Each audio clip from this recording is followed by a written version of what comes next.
皆さんこんにちは。イラスト役の愛です。まずはこの動画の構成についてご紹介をします。はじめにこれまでのあらすじを挙げています。次にイラスト役本編。原文の後に現代語訳とイラスト訳が流れます。イメージを沸かせながら古文速読の目線を鍛えていきましょう。さらに本日の重要古語、また文法や知識についても解説をしています。では早速行ってみましょう。今回は第4条夕顔の第20話です。桐壺亭の第二婿として生まれた光源氏でしたが、進化に降格した後、満たされない恋に渇望し、様々な女性と関係を持っています。第4条夕顔の末期は光源氏17歳の出来事。6条の宮住所に化粧し、関係を持ちますが、5条の夕顔の屋敷にも興味を持ち始め、従者の惟光がいろいろと探ってきたようです。では、この後の展開行ってみましょう。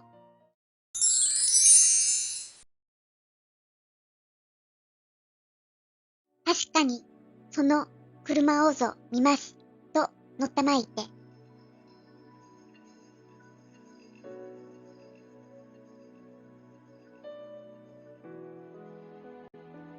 もし、かの、哀れに忘れざりし人にや、と申しおるも。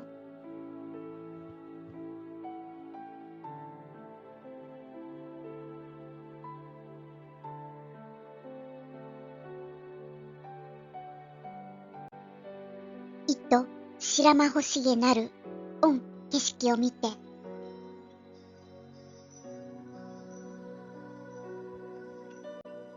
私の化粧も、いとよくしおきて。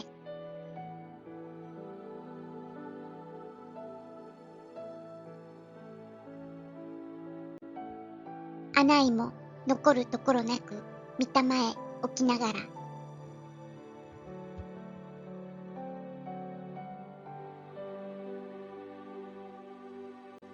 ただ、我どちと知らせて。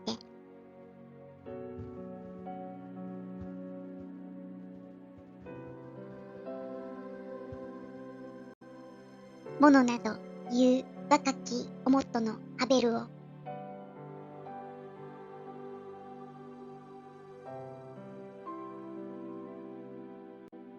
空溺れしてなん、隠ればかりありく。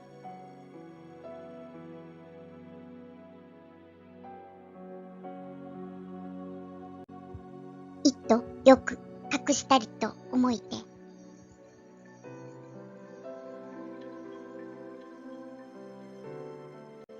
小さき子供などのハベルがこと誤りしつべきも。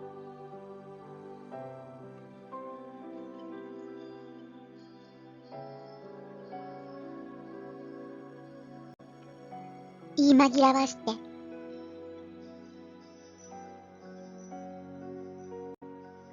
また人なき様を強いて作りはべる。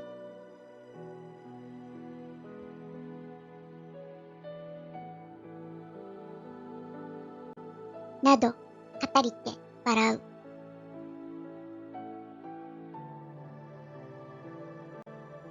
天君の弔いにも乗せむついでに。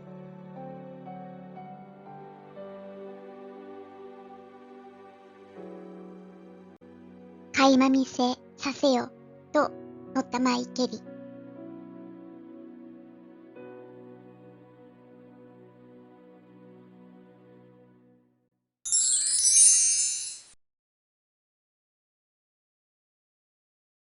お楽しみいただけましたか？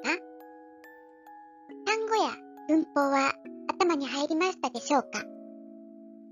今回の重要古語はこちらです。また、文法事項はこちらです。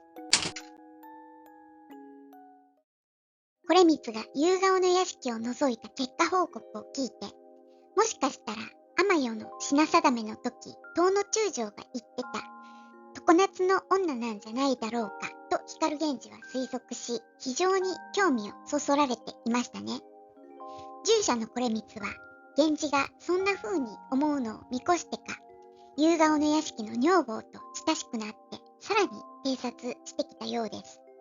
さすが従者の鏡ですね。さて、今回は自動詞と他動詞について説明します。この動画でも、隠れという自動詞と、隠しという他動詞が出てきていました。自動詞というのは目的語を必要としない動詞。他動詞というのは目的語を必要とする動詞です。例えば、隠れはこっそりと訳しましたので、目的語を必要としない自動詞ですが、隠しとなれば何をというのが想定されるため他動詞です。漢文や英語であれば、文の構造から自動詞か他動詞かを識別できますが、日本語の場合は目的語が省略されるため、そう簡単にはいきません。